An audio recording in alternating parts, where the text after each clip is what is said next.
All right, I'm not singing this time, but on the Talkback Show on the radio or whatever audiovisual device you choose to use, welcome to the GBC podcast, where we talk about the Packers in our hometown of Green Bay. This is episode 7, created February 10th, 2022. I'm John. I'm in Appleton, Wisconsin. Along with me are Jeff in Minnesota, Neil on the East Coast. Say hello, gentlemen, and tell us what you're drinking. Hello, gentlemen and lady. Tonight I'm having the Bourbon County Stout, kind of anticipation of the upcoming Super Bowl, kind of splurging tonight. And I am having a Dogfish Head Wildhood Dry Hopped Wild Ale. I splurged. I made myself a Tom Collins. Ooh. All right, you can find us on YouTube and Twitter at Green Bay Chat and Facebook at the GBC Podcast Green Bay Chat. Tonight, our topics, Who Day. We're going to continue talking about those Cincinnati Bengals as well as Super Bowl 56. We'll take a look at some of the prop bets. We've got our Packers of the past and our Packer history coming up tonight. And full disclosure, we're actually recording while the NFL honors are going on, so we might even end up talking about things like Coach of the Year, MVP, Defensive Player of the Year, and things like that. Who knows? We'll see what happens. Before we get into talking about our special guest as well, we're going to focus more on the fans of the Cincinnati Bengals. We have a big correction from last week's show that Jeff dug up for us. So the topic came up of Ken Riley and what his nickname was. And it's in fact the Rattler. So not the snake, although very reptilian. Eric said the snake, and I could see where he was going with that. Neil, I think you and I both had in our brains, well, no, Kenny Stabler was the snake. Right. Yep. Still reptilian, but he was the Rattler. All right. But our friend Bengal Jim has been in Los Angeles all week. If you're following him on Twitter, you can see a lot of the great things that the Bengals fans are getting to experience in Los Angeles as they get ready for the Super Bowl. But we're going to talk about maybe what life is like in Cincinnati as well. Our friend Gina is with us. Now, Gina grew up in Green Bay along with us. You were in Green Bay in our Super Bowl year in '96, but you've also moved around a bit, but eventually ended up in Cincinnati. So tell us about your life here in Cincinnati now. You splurged recently. You bought the hoodie. You're all in, right? I did, yeah. Well, I mean, how can you not be? You seize the day. It's hard. It's been a long time. It's been a long time for them, Super Bowl wise. How would you compare Cincinnati now to Green Bay in '96? Very similar because it's so foreign. Like I went to a party the weekend. I went to a couple of different parties for the AFC Championship game. And they were hosted by Cincinnatians. So tears were had, of course, and just I actually got a little tearful for them when they won. I really did. My daughter's like, "Are you crying?" I'm like, I can't explain it. I can't explain it. Like, I'm so happy for them, little jealous, but very happy for them because I remember being there 100%, the first time in 96, 97. And then, we got to taste it again with our other quarterback. We've been really relevant. We've been lucky because we've been relevant since Favre came and Reggie White and Mike Holmgren. We've been relevant most of those years, a few bad years here and there, but for the most part, we've been relevant. I've always worn my Packers stuff with pride here, still do, kind of arrogantly. You want me to be honest? We saw you in October for the Packers Bengals game, and you were there decked out. Now, was that your first Bengals game in your time in Cincinnati? Oh, no. I went, this is probably my third. They don't come very often. We moved here in 2011. So every game that they've come to Cincinnati, we went to. And the Green Bay fans, of course, show up like really well. They travel to Cincinnati really well. And to be honest, in the bad years, Cincinnati doesn't sell out, but Green Bay does. But I think now they're going to, with this new quarterback, like they're really going to get behind him, and kind of like we did with Favre, really. I mean, this hot young quarterback that came out of the college, I think Joe Burrow was more famous, obviously, but, with the championship from LSU, but kind of that same era, like this hot young quarterback, and he's bringing in talent. Didn't I just see Gronk said he'd like to play with Burrow? So it starts there with people wanting to come to the team. So like I said earlier, like coach is going to have to break out his pocketbook, but it's very, very nostalgic for somebody like me who, had gone through many years of them just being horrible. And if they had an 8-8 season, we were like, wee-hoo, we're not the worst, and then we win. And my husband actually was telling some of them at the last party we were at, like, you better get ready because there's going to be expectations on your team now, from you, the fans, and from others, and teams are going to come and play you harder. You get ready. It's, enjoy it, but get ready, because it's not going to be the same, where you're just like, we had a football game, So I think it's hard not to want to jump in on that a little bit, especially since I live here. Of course, you can't turn on a channel without seeing somebody. I mean, you could turn it on at 7 a.m., 7 p.m., noon. Somebody is in Los Angeles doing their bit. The weather guys and like everybody's there. I don't know who's in the state nobody's left, right? Nobody's left. I was like, wow, like everybody's there. And they've been doing that since first they did it when Cincinnati went to they played Alabama, like UC, like everybody was all about UC, and then all of a sudden, oh my gosh, the Bengals they won the division. That's right. Your college team did well this year as well. The Bearcats had a decent season too. Yes. This is a big Bearcat. My daughters both go to UC or went to UC. One's about to be a grad student there again. So that UC is very tied to the city, like big time. So I don't know, Bengals, I'll be honest, they kind of, weren't like, it's not, I think I saw somebody in your last podcast who said, the 365 love affair in Green Bay, because that's kind of all we got. And they break it up a little bit here. The Reds are very popular here. They shut down the city for their opening day, for the Reds. It's a big deal. It's a national holiday in the city. So, if they win the Super Bowl, it's going to be the Bengals' time to have, there's no school on Monday. I saw that. Yeah. They've closed. Yeah. Win or lose, there's no school. Right. So I don't blame them. I don't blame them. Like, that's just how often we all know how hard it is to go back. Every year we're like, this is our year. And I have a funny story to share. I was at a furniture store a couple of weeks ago. It was before the end of the season. Green Bay is just coasting. We're doing great. We're winning every game. And Cincinnati was like, gosh, they almost didn't even make the play. They almost were looking like they weren't even going to make the playoffs. And I was in the store and I had my Green Bay hat on. And the girl that worked at the store said, oh, go Pat, go. And we stopped, and she was from Appleton, but she lives here in Cincinnati, and her husband is a diehard Bengals fan. And she was just talking about how the house divided type thing, and which is not a problem until they play. And we both kind of, I don't know what happened, but the gist the conversation went was, they're so cute, thinking like they're so, like the Bengals fans, they're just so cute in their earnestness, and like, we know who the real good team is, like. And then now we're eating crow. If I see her again, Well, the trick is you have to claim that dual citizenship now. You've got Green Bay and Cincinnati citizenship. You're allowed to, because they're AFC and NFC teams, you're allowed to have one for each. Yep. Now, speaking of which, though, you made your husband into a Packers fan. Oh, yes, big time. He was a Falcons fan, but he said, he got tired of being let down every year. So, Hey, if you're going to be let down every year, you may as well be a Packer fan. Huh? Yeah. Well, he came in on the upswing.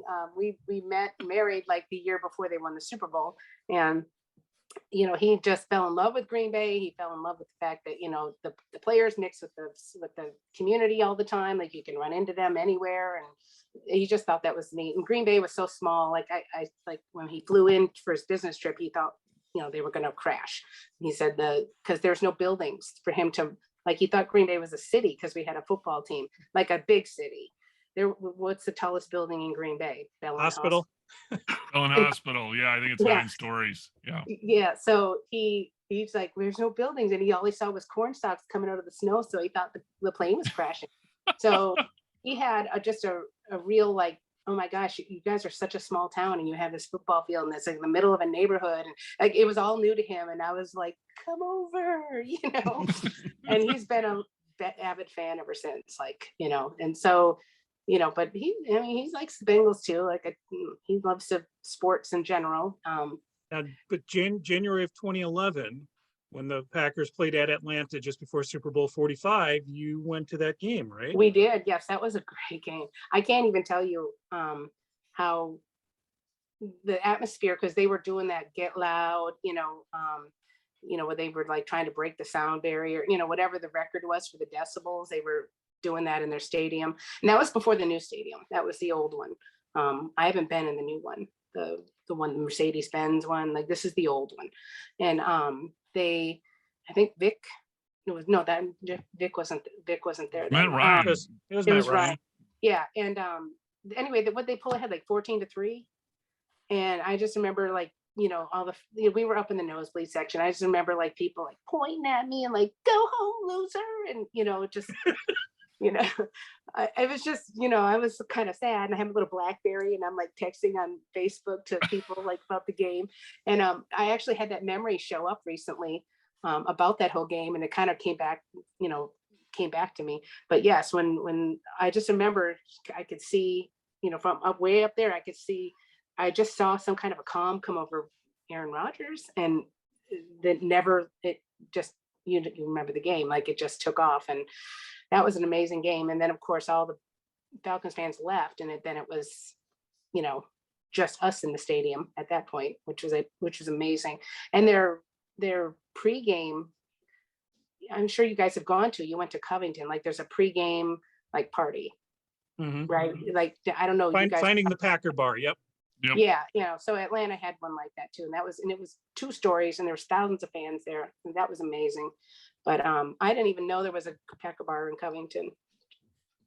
I didn't know. Now you do. Yes. Yeah. We had our own little bar that we would go visit, like, that neighborhood app, that everyone has, next door neighborhood app. I don't know if you guys know about it. Like, people in your neighborhood can sign on, and we had a Packer group where we would go visit. We would all meet up at a bar, but that kind of fell in the last year. Like, nobody was doing it, but we did it for about a year. We'd show up at the bar and watch the games on the TV. It's about all you're going to get hearing. But there's plenty of space in Max Pizza, so now you know where to go from here on out. So. I mean, I know where it is. Definitely. So sounds like you guys had a much better weekend than I did. I mean, my sister came to visit. Sorry, sis. She was great and everything, but they weren't, we went to the game, but it was just, they just wanted to visit and like hang out in our house. They didn't want to like go venture into the city at all. And then it was like the hottest weekend. Yeah. I mean, maybe 2 weeks earlier we were wearing sweaters, and then all of a sudden it's 90 degrees. It's kind of like the same game we went to in Green Bay a few years ago. It was Green Bay against Cincinnati, and it was the hottest game at Lambeau Field. We were there at that one too. So, because we actually brought friends from Cincinnati who had a Lambeau Field bucket list. So we brought them, and we stayed at my sister's house, and we took them, and they just loved the Packer fans. Everybody was like, what do you think? They're all just like, thank you for coming to our town, And the funny thing was we had come across some people that she did not know, but they were wearing Cincinnati stuff in the Lambeau Field. And turns out they did know each other, but they didn't know that they knew each other. So we kind of hung out with them too. And it was just a really good experience. Like, people were so polite. I'm really proud of Green Bay. Once in a while you'll get a jerk, but for the most part, people are really good to the visiting fans. And they proved it. Like, nobody was a jerk to them. They were all like, sorry you lost. Yeah. Well, Bengal Jim mentioned that, last week, that, in terms of the douchebag fans and the good fans, or the fans at places where he's really enjoyed. And I know he wasn't being a homer, when he said that, he enjoyed Green Bay. What did you think about when you guys were at Cincinnati? What did you think? We were treated very well in Cincinnati, and that's why we're picking up this team to cheer for right now, because everybody was so good to us when we were there. I don't know if you know this very much, but Cincinnati is split up on the east side and the west side. Like, they're very different. And the west Green side Bay. Like Green Bay. I was gonna say. I have friends on both sides of the town, and my really big Bengals fan friend lives on the west side. And I remember when she came, she's the one I took to Lambeau Field. And I remember her and I talking that west side of Cincinnati is like Green Bay, like just hardworking, middle-class folks, blue collar, like, for the most part, just, love their football, go to church on Sunday. Like they're just very traditional. And I said, that's right. That's 100%. West side of Cincinnati is like driving around in Green Bay. The streets are like similar. The housing styles are similar. Like it's, you have to see it to know what I'm talking about, but it's very, very similar. So I think Cincinnati and Green Bay are very closely matched. I know Cincinnati's a big city, but it's also got lots of pockets of suburbs everywhere. And some are very old and traditional and, just like Green Bay is. And then some are vast and, McMansions and, you pick your spot where you want to be. So I think for the most part, though, Cincinnati has a very close personality to Green Bay fans. They make a nice fit. Well, Gina, you used to work at the casino. Are you a gambler? No, Are I you, know are you ready? better. Are you ready to make your pick? Oh, the Rams are favored by 3.5. Well, I have to just go with the team of destiny and Joe Burrow. I've been selling that kid short. Now I noticed he played really well in that game against us. I was like, dang, he's really good. Like he was good. And, I just think that watching him in the last 3 games come back without panicking, kind of like Aaron Rodgers did when we were down 14-3, like, just, relax. So I feel like even if it gets close, he's going to play cool. He's that's kind of his persona, he's just kind of cool. Stafford, I haven't watched much of LA. I haven't watched many of their games, but I remember him when he played for Detroit, and he would always like throw some stupid pass, that go into somebody else's hands, or just he just could, like a wild pitch, like little like Brett Favre. So you're taking Cincinnati except without the winning, but except without Yeah, the winning. except definitely without the winning. So I'll go on to say I think Cincinnati. Honestly, when they were playing Kansas City, I was like, oh, the game's over, and I felt bad for everybody in the room because all the food and everybody's together and everyone's starting to kind of like talk and go off to their circles and do different things. And I kept watching the games. I had nothing better to do anyway. I didn't, it wasn't I was with my daughter's future in-laws. She's engaged, so we were over at their house. So it was all their family and then us, so we liked them all very much, but we were kind of like, we weren't from Cincinnati and we're kind of over here. So I was actually watching the game and I was like, yeah, like they're coming back. But yeah, I did draw a tear. I think it will be a close game again, probably like all the last 3. Why not? All right, we'll mark you down for taking Cincinnati plus the 3.5. Gina, we want to thank you for joining us on the podcast here this week. And hopefully you're having a good time in Cincinnati and you have a really good weekend to celebrate there as well with all your friends local. Yep. Oh yeah, you better show the hoodie again. Today. All right, thanks guys. thank you. Thanks, Gina. And with Gina in Cincinnati and our friend Bengal Jim in Los Angeles, Bengals fans getting ready for the contest. That is Super Bowl 56. As we mentioned, there are some honors going on. TJ Watt was named Defensive Player of the Year, and we're going to try to keep Neil from talking about the draft where he picked up Kevin King, and we're going to make him talk about Super Bowl 56. So Neil, I want the full spreadsheet. Tell me what you've got that you're looking for this week between the Bengals and the Rams. So obviously everything starts out with the quarterbacks. And if you look at the years that the two quarterbacks had, they were in many ways very similar. Joe Burrow, 34 touchdowns, 14 interceptions. Matt Stafford, 41 touchdowns, 17 interceptions. Both of them over 4,600 yards of passing. So very similar as far as those components. Obviously, Burrow is a younger player, improved over the year. There's something special about Burrow's leadership, but certainly we saw something about Stafford that was very different this year. But when you look at the actual numbers for the teams, if you look at things such as DVOA, you start to see some of the differences between those two teams. And so specifically, I'm going to start out looking at the defense. And so the positive as far as the Bengals is their defense is that they're very versatile and they have been known for making their adjustments. And so one of the things that was specifically noted about the Bengals against Kansas City is they fundamentally changed their defensive plan in the second half, going to having 8 in coverage and basically forcing everything to go through coverage. And those adjustments are something that the the Bengals defense has been known for. It is something that has helped them throughout the year. And so specifically looking at their passing and the defense in the first half or the second half, in first halves of games, they were 17th in expected passing efficiency. In the second halves of games, they were 8th. However, the Rams have made similar adjustments at halftimes. The Rams were 14th in expecting passing in the first halves of games, second this year in the second half. So both teams clearly capable of making halftime adjustments. Those are clearly things that we're going to see the game plan change by both teams. You look at the underlying wide receivers, right? You've got Chase and Higgins versus Kupp and Odell Beckham Jr. Both of them, obviously, both tandems of star receivers. Me personally, I think that the year Kupp's had is one of the greatest in wide receivers in history. Then you look at what's going to potentially be going on for the formations. And one of the points that's been made is that both of these teams like to run out of an empty backfield and really set up the receivers for success.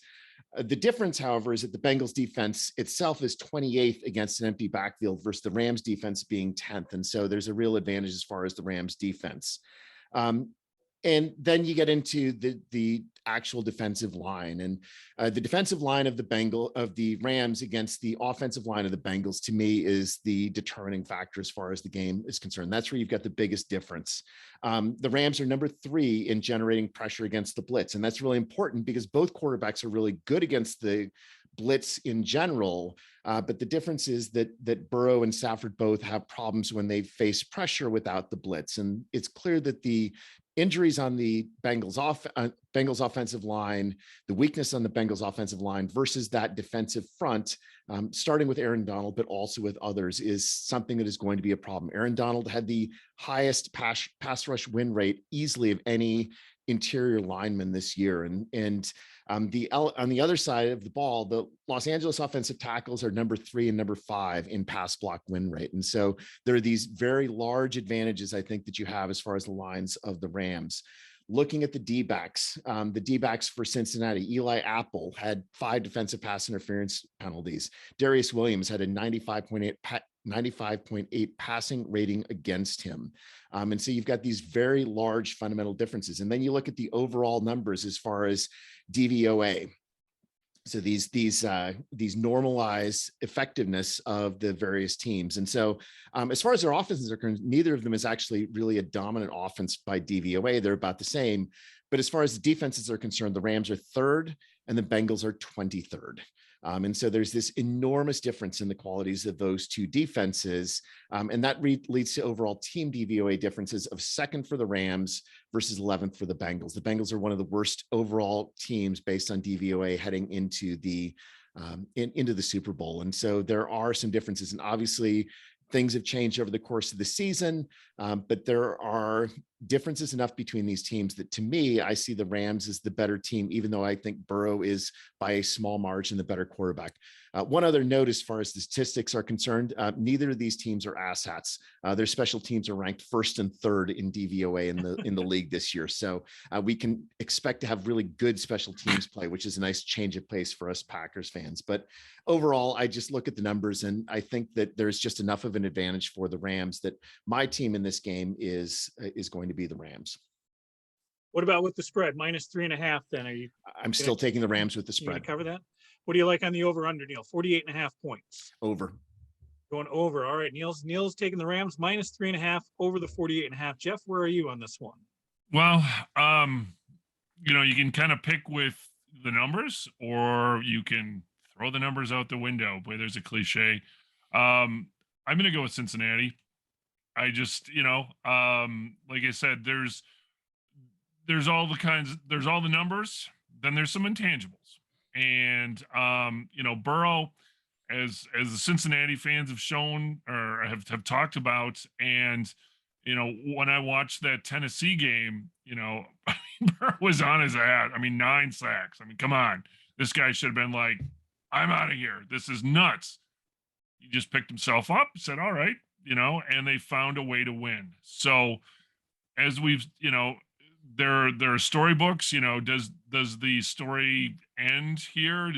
Does kind of you've got on one hand Cincinnati, kind of the smaller town, kind of the grassroots fans and starving for a Super Bowl win. You've got Los Angeles, you've got the Stars, you've got the, multi-billion-dollar stadium, home field advantage, if you will, and everything else. I'm rooting a little bit for the underdog here. And so I'm going to pick Cincinnati. I think Burrow has it. Gina mentioned it earlier, just kind of Favre-like, except Burrow, because he's way more polished. He won a national championship 2 years ago, right? So, I mean, he seems to, Joe Cool, whatever, what to call him. They've got, like you said, the ass hats are good. They've got a clutch kicker. If their offensive line doesn't hold up and Burrow's on his ass half the time, doesn't seem to bother him. He's got, fantastic receivers. So I think it's going to be close. I think, I don't know if we're going to have an overtime game, but I think it's going to be close. I think it will be, the margin of victory will be 3. So they won't cover, but, I think, I'm going to pick Cincinnati and have them right off into the sunset. But if you're taking Cincinnati, you get the 3.5, so you're good there. No, okay. Even better. What do you think? And where are you on the over under there? 48.5 points total between the two teams. That's a tough one, because if we see the defense, if nerves, one of two things is going to happen. Either the defense is going to break down. I'm going to go the under. Actually, I'll go on the under on that one. That there'll be more defense played in this game. Who knows? So I don't have any money on it, so I don't really care. That's right. You get money against us, right? All of our advertising revenue is going to go to the winner. Yeah, exactly. Yeah, that's it. Yeah, all those fractional pennies. So one of the statistics we looked at, we've got 2 quarterbacks who are the overall number 1 draft pick, number one, and Joe Burrow is the youngest number one to play in a Super Bowl, in his first Super Bowl, and Matthew Stafford is the oldest, meaning this is his first appearance, and it took him the longest as a number one. And we've had our opinion of Stafford. He keeps proving us wrong. The other thing too is I think I keep betting against Cincinnati, and they keep winning. So if I want Cincinnati to win, I should bet against them. Yep. I do feel the one thing that we keep coming back to, though, is that Cincinnati offensive line. Cincinnati offensive line could have difficulty, but we did talk about the Packer game against the Rams. Our patchwork offensive line still did well against them, but I think that it is going to be a high throwing, lots of passing yards. We'll talk about those on the prop bet. Probably a high scoring game, and we'll see Cooper Kupp and Jamar Chase probably getting a lot of yards, a lot of touchdowns. Both teams played pretty solid in the middle with their tight ends as well. So I don't know. I like a high scoring game here, so I'll take the over on that. Like I said, with the Kansas City game, don't lose by more than 7. But I would say I will take Cincinnati plus the 3.5 on this. Whether they're going to win outright, I don't know, but I'll take Cincinnati plus the 3.5 there as well. Just that gut feeling and knowing that we're homering for Cincinnati here. So Jeff and I will take Cincinnati. Neil is going with the Rams on this one. But let's look at I would say just 2 other things as far as the Cincinnati versus the Rams are concerned. I mean, Joe Burrow was the most sacked quarterback in the NFL this year. Right. And, when he played Tennessee and had 9 sacks against him, well, that was a middling defensive line that was facing him, and against a good defensive line, defensive edge players, it's, I think, a different story as far as that's concerned. One other random component, obviously this differs based on their ages and their length of their careers, but if it gets down to late, right, Joe Burrow has 2 total fourth quarter comebacks. Matt Stafford, despite all of his let's say inefficiencies over his career, trials and tribulations, has 34 career fourth quarter comebacks. And so this is somebody who is one of the best actually at the fourth quarter comeback. Now, granted, he has a lot of experience being behind in games, but he also has a lot of experience winning when he's behind in games. And I think that is one thing that is perhaps discounted as far as Matt Stafford, is that he does have that ability to come back, because he really knows that he's got the ability to do it. He's got that moxie, and Joe Burrow's moxie is something certainly we've all been talking about, but I think that Matt Stafford has it too, and we may see that. I need clarification on that, Neil. Is that 34 comeback wins, or just 34 comebacks where he No, regained the lead? those are fourth quarter comebacks that resulted in a victory where they started out behind and ended up with a victory in the game. 34 of them for Matt Stafford, which by the way is also more than Aaron Rodgers. So yeah, it is something that Matt Stafford is actually good at and very experienced at. All right, Neil, let's take a look at those prop bets. I've got some here on the passing yardage ones, but you have the interesting one. What's the start off before the game even starts? Everyone likes to bet on things that are completely useless. I mean, that is your best prop bet, is something that is completely non-consequential and really ideally ridiculous. And so let's look at the national anthem. So Mickey Guyton is the singer of the national anthem, and the over and under for Mickey Guyton on the national anthem is 1 minute 44 and 1/2 seconds. So do we go over or under on this? Now, I just saw an interview with her, and she said she's having a choir sing backup with her. Over. And I just say you got to go over with it. I think it's I think we're going over that minute 44. I spent enough time presenting. When you present, you tend to speed things up a little bit. I'm going to go with the under on that one. What was that other interesting prop bet on this is really the most interesting of all the prop bets. And so the question is whether Mickey Guyton is going to show cleavage in the national anthem, and that is a -155. And I am certainly taking the -155, if not for hope than anything else. Well, she's very attractive, but as a country singer, I think she's kind of wholesome. And again, going back to that interview that I saw with her, I think she wants this to be a family show. And I'm going to say no cleavage. Jeff is working on splitting the difference. Jeff's doing Google image searches right now, as far as I can tell. So I don't know who the hell this is. For starters, I'll be full disclosure. I've never heard of her. So, you know, I actually, what I was thinking about, was like, the thought that popped into my head right away was wardrobe malfunction, right? So, I guess I'll go cleavage. All right, let's take a look at some statistical ones here. The big one that I saw, Neil, talk with the spreadsheet that you have there, Neil. Passing yardage. Matthew Stafford's over under is 279.5. Joe Burrow's is 272.5. As I said a moment ago, I think it's going to be a lot of passing on this one. I'm going over on both of them. I'm going over on both of them, and I think it's partly because they're both going to throw interceptions, and that is going to lead to an even greater need to move the ball downfield. I think the interceptions actually are going to increase the likelihood of going over, and I definitely am going over. Just out of curiosity, what is the rushing over under yards per team? I don't have it yards per team, Jeff, but I've got per player. So Cam Akers at 64.5, Joe Mixon 60.5, and then everybody else just some middling amounts. So yeah, your two main running backs. I think Joe Mixon is the one you look at. Is Joe Mixon going to be over or under 60.5 yards rushing? Cam Akers 64.5 yards. I feel like both could probably be under on that as well. I would go the under on both of those as well. Yeah, I think what it's going to boil down to is if one team obviously gets a lead, a big enough lead, and then the other one's not going to run the ball. So I don't know, probably because of the passing game, I think regardless, I think you're going to get a lot of passes. I think probably Cincinnati more so than LA will try to establish somewhat of a run. But, I think probably over on the passing as well for both. And throw a guess out there for MVP. Right now, Matthew Stafford, I think, is the odds-on favorite. Cooper Kupp also up there.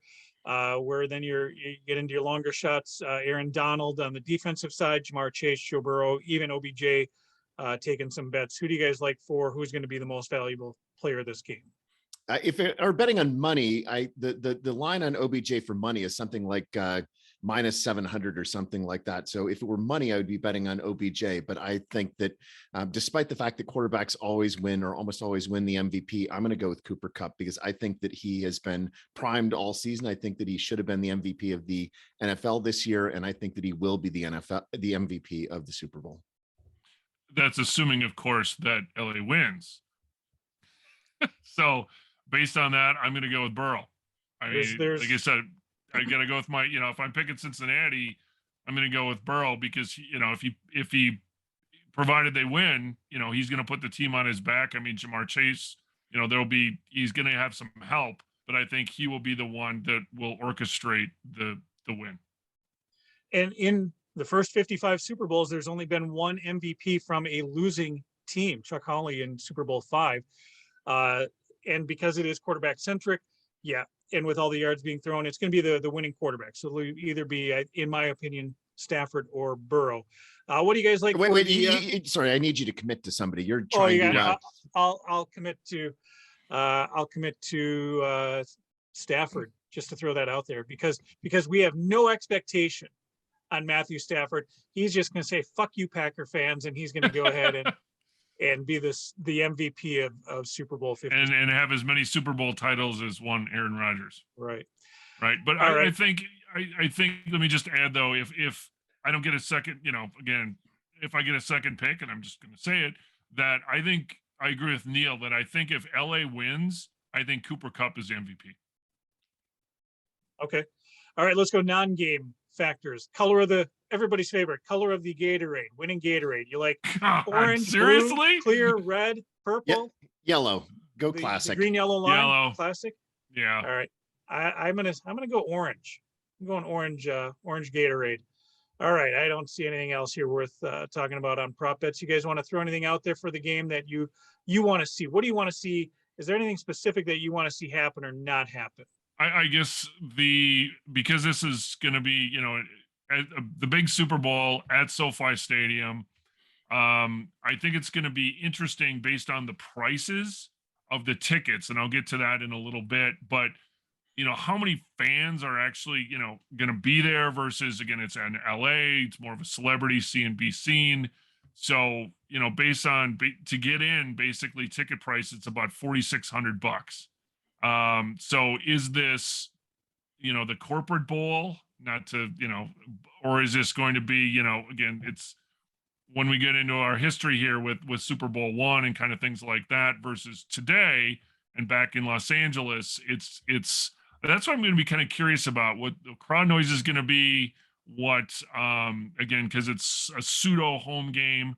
But that's what I want to see, allowed fans that are actually participatory versus just being in a nameless, faceless stadium.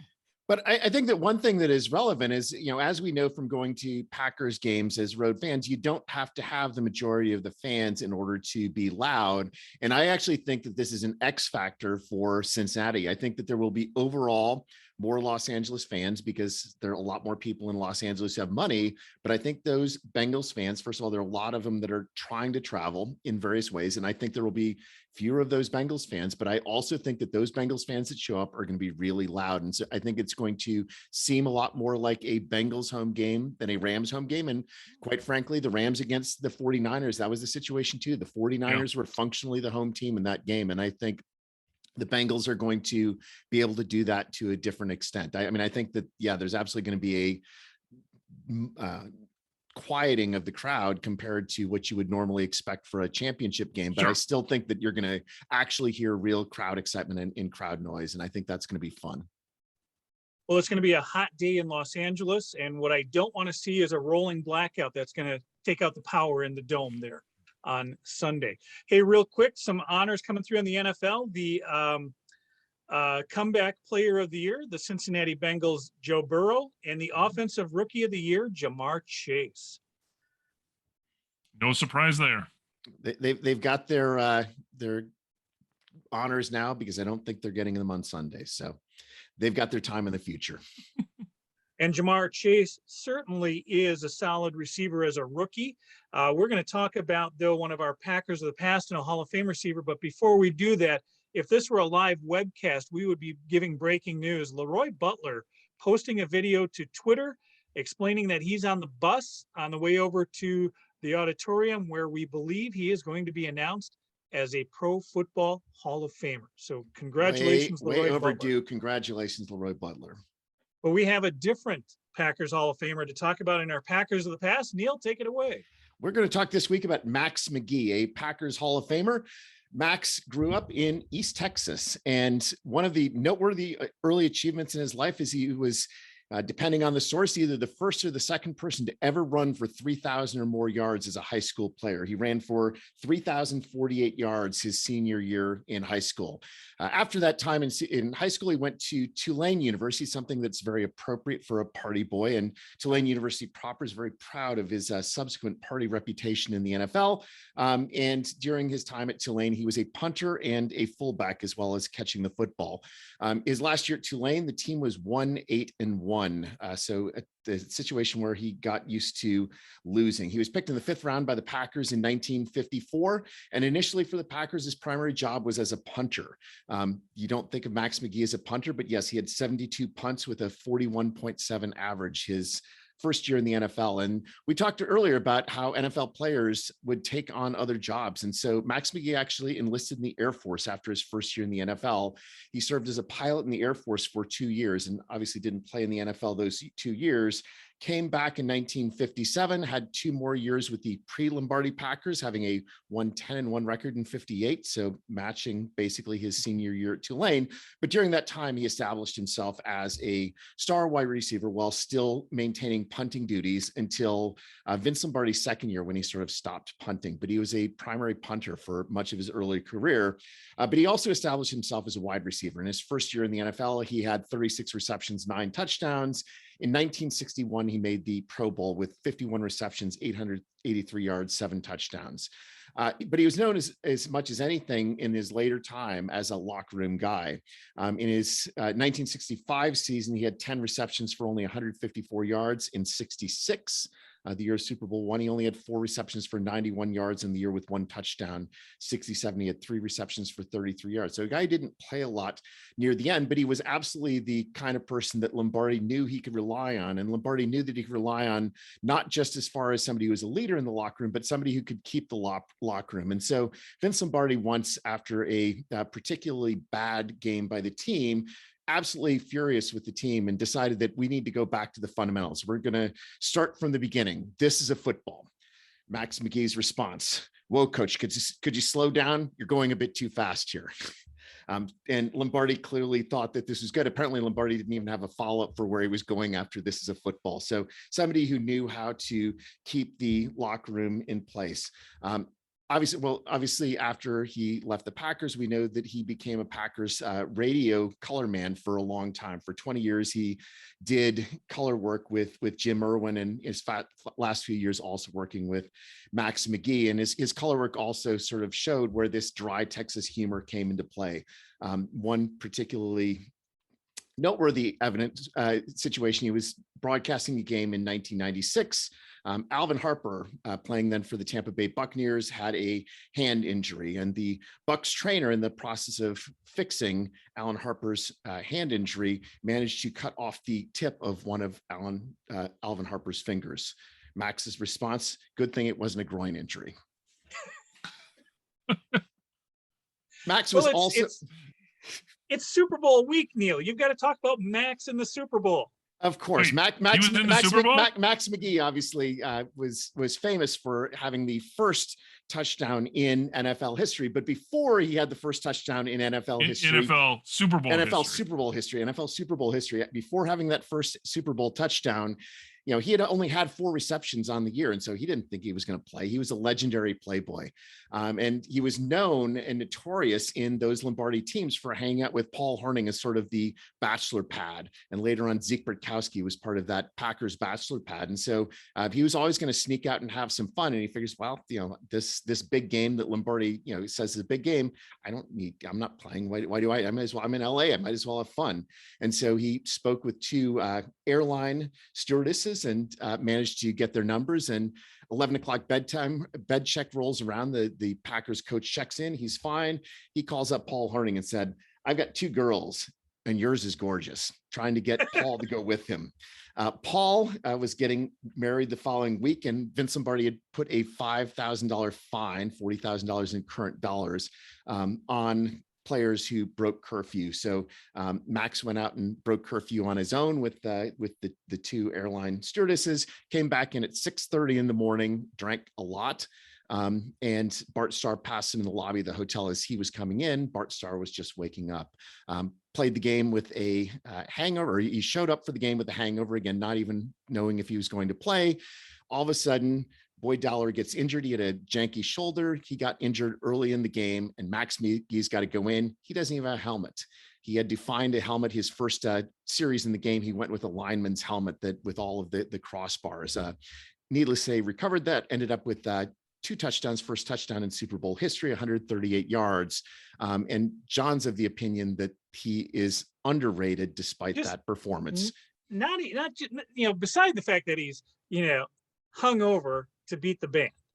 But you said he's got 4 catches all season. His stat line, 7 catches, 138 yards, and 2 touchdowns. At NFL.com, you can see a list of the greatest wide receiver performances in Super Bowl history. Max McGee in Super Bowl I ranks number 5. 3 of the top 4 belong to Jerry Rice. So Max McGee's numbers. Now, Bart Starr was the MVP of that game. He was 16 of 23, 250 yards, and the 2 touchdown passes. Those are not pedestrian numbers. But he also threw an interception and was sacked 3 times. And yes, I understand the argument that Max can't have these catches without the quarterback, and that's why quarterbacks are always the MVP. But if you look at the picture we've got there, that's the catch. That's the catch of that first touchdown. Now, had Starr thrown and hit him in stride, and it was a beautiful catch and things like that, I say, yeah, Bart Starr was the MVP. But that catch alone is MVP worthy. He's reaching so far behind him that in his stride, his left hand is naturally up in the air in the other direction. He can't keep from with that stretch. Pulls that in and runs it in for that 37-yard touchdown. And when you compare that stat line, 2 for 138 or 7 for 138 and 2 touchdowns, compare that to the first wide receiver, the first 2 wide receivers that did become Super Bowl MVPs. It's not until Super Bowl 10, Lynn Swann is a MVP with 4 catches for 161 yards and a touchdown. Pretty solid numbers. But Super Bowl 11, explain this to me. Fred Biletnikoff, 4 catches for 79 yards, and he's the MVP of the game. He's not even the best receiver on his team in this game. It's just unreal when you look at the numbers here. Dave Casper had 4 catches for 70 yards, but he had the touchdown. Clarence Davis had 16 carries for 137 yards. Pete Belichick had the 2 touchdowns for the Raiders. There's so many people so much more worthy than Biletnikoff, but you compare Biletnikoff's numbers to Max McGee's. Max McGee should have been the most valuable player of Super Bowl I, and you cannot convince me otherwise. So enough on my rant about Max McGee, but it does bring us to our bedtime story with some Packers history. Jeff, take it away. All right. So Super Bowl I, maybe you've heard of it. So before it was known as the Super Bowl, the AFL NFL World Championship game was announced by Commissioner Pete Rozelle on December 1st, 1966. The date of the game actually wasn't decided at that point.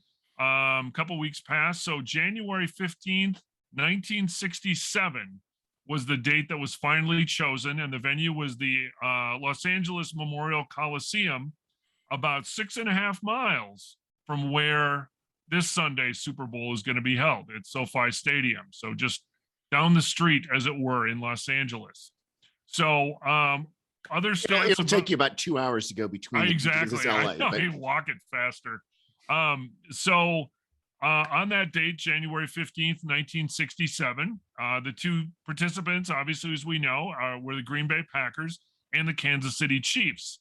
It was blacked out in a 75-mile radius around Los Angeles. The ticket prices were $12, $10, and $6, which in today's dollars about $101, $84, and a little over $50. That's still cheap. Exactly. And I'll mention that here in just a moment. The Packers were 13-point favorites. And there's a total of 61,946 fans witnessed this World Championship game with approximately 30,000 empty seats. So depending on if you've ever watched, highlights or even pictures, there's a whole lot of empty seats in the stadium. However, it was a TV ratings bonanza. There was about 45 million viewers that tuned in. So how did Lombardi feel about this? Lombardi didn't like the term Super Bowl. It wasn't officially known as a Super Bowl at this point. Again, World Championship game. He thought it was a silly name, the Super Bowl. It obviously wasn't up to him, even though ironically he thought it was silly. The trophy is now named after him. A couple other factoids about this. So the Packers, what happens now during the Super Bowl, obviously there's media day, the teams stay close. And so the Packers, they stayed 95 miles away in Santa Barbara. So they did not stay in Los Angeles. And actually, when they would go on their West Coast trips prior to this, they actually stayed much further away, hundreds of miles away in Palo Alto. But this was kind of the compromise between Pete Rozelle and Vince Lombardi, that they actually stayed in Santa Barbara. So the Packers, there was an immense amount of pressure on the Packers and specifically Vince Lombardi, because this was the NFL, the old guard against the upstart AFL. And so Lombardi was getting a lot of really, you can't lose this game. Like I said, they were 13-point favorites, but they were, there was so much riding on this game. Kansas City, lots of trash talk, really loose. They're like, oh, we're gonna come and we're gonna beat the big bad Packers.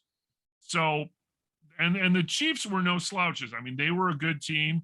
They had a total of 5 players that ended up in the Pro Football Hall of Fame, as well as Coach Stram. So again, we some of the stats. Again, Starr was the MVP. You had Max McGee, just had an unbelievable day. So come halftime, the Packers were only leading 14-10. So things were not going really well. The offense wasn't really getting on track. So there's a kind of a famous speech by Lombardi at halftime. And what he said basically was, he played 30 minutes adjusting to the Kansas City Chiefs. Now what I want you to do is go out and play the final 30 minutes of Green Bay Packer football, so that the Chiefs have to adjust to you. And guess what happened? So there was a couple very important key game changes where the Packers defense implemented a blitz strategy. They really didn't blitz throughout the year that much, certainly not in the first half of the game, but they said, hey, we're going to try it. And it worked amazingly well. So in the second half, that limited Kansas City to 23 net passing yards, and the interceptions and the route was on pretty much from there. So you had Lombardi's, halftime speech. You had a really important game plan change after halftime, and the Packers came out and they rolled and they easily covered that 13-point spread. So to the 45 million people that watched it on TV, and the 61,000 people in the stands, Super Bowl won. So fast forward, again, it's only 6.5 miles away.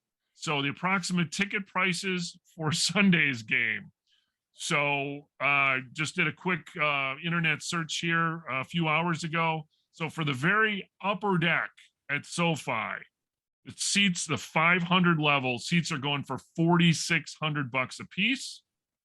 So the 300 level, or kind of the mid-level seats, $6,200 a piece. And the 100 level, the good seats, they start at $8,400. Is this Face or is this StubHub or no, something like it's that? what I looked for Face. I didn't look real hard, but I mean the Face obviously is a fraction of this, but it's just a matter of how many people get their hands on these, and it's a lot of corporate. I know that the participating teams get a small allotment as well, but yeah, these were the kind of the going for prices at this point. So $4,600 to get in the building, up to $8,400 again, this is an average price for those seats. So kind of going on that, I saw that the parking prices for the game, like people are selling parking near the stadium, and there's really no parking within the stadium, and there are parking places that are going for over $1,000 for a parking spot. You know, people that live a couple miles away are selling parking spots at their house for a couple $100s. It's people with money that are coming there. So absolutely, yeah, it's corporate, and even I watched the little bit of the red carpet of the NFL honors before we started recording here, and it's Los Angeles, right? So everything is spread out. Traffic is horrifically bad. The weather, of course, is fantastic, but you've got just massive traffic, and SoFi is it's close to the airport, and it's off the 405. There's all kinds of it's going to be interesting. I think the teams are going to have to take a helicopter to get there. But going into the whole parking thing, it's not really located near any place where people who have that kind of money live, or where they're going to have hotels. And Ubers in Los Angeles inherently are very expensive.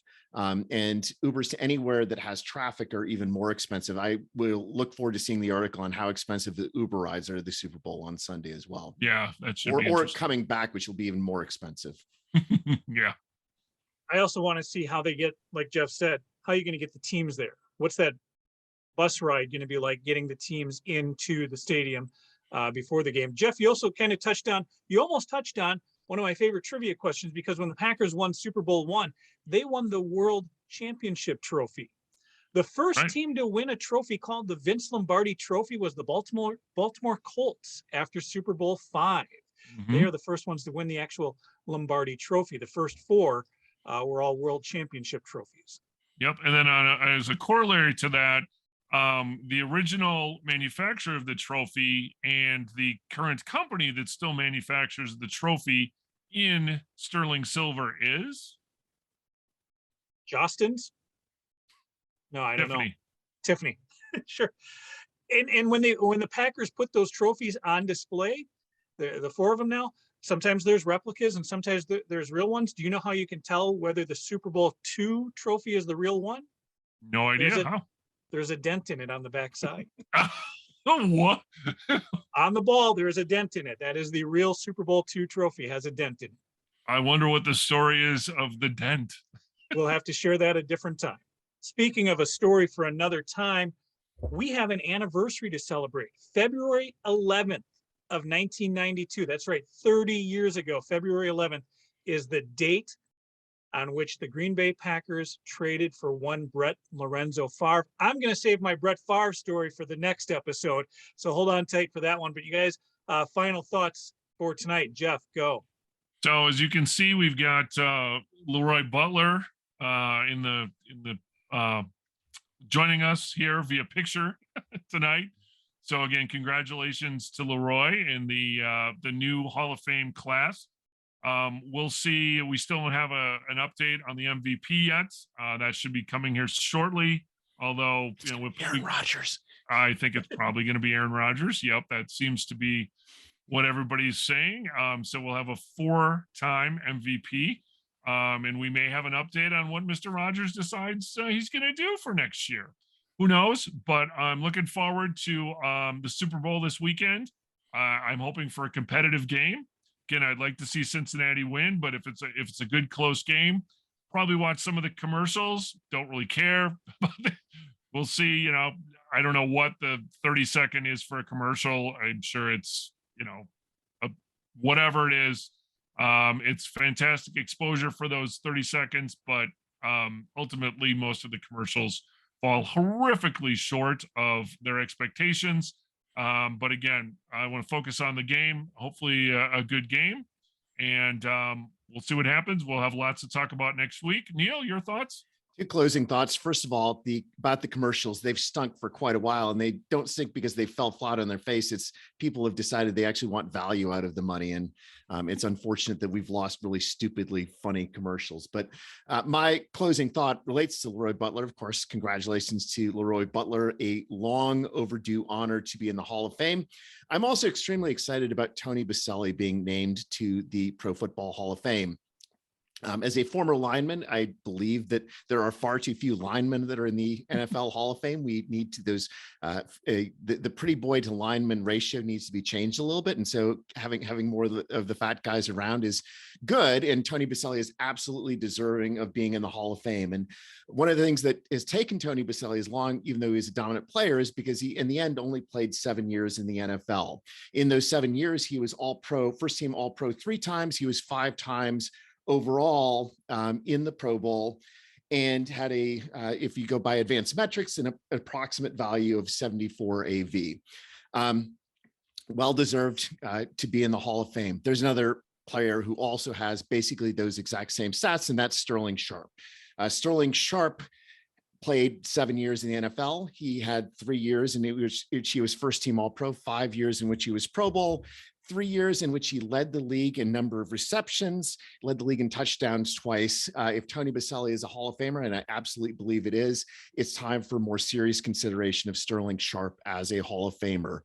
His closing season in '94 with 18 touchdowns in the regular season, he set the NFL record for receptions earlier in his career. Be great for a short period, and if you're one of the greatest for a short period, you're one of the greatest of all time, and you should be in the Pro Football Hall of Fame.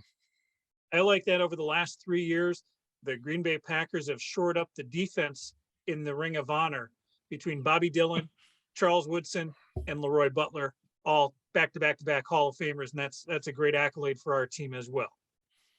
All right, everybody, get information on the GBC podcast at Green Bay Chat on Twitter and on Facebook at the GBC podcast Green Bay Chat. Don't forget, you can subscribe for free on the YouTube channel, and may you fully appreciate the magnitude of your impending good fortune. Thanks for joining us. Good night, and go Pack, go. Hooray!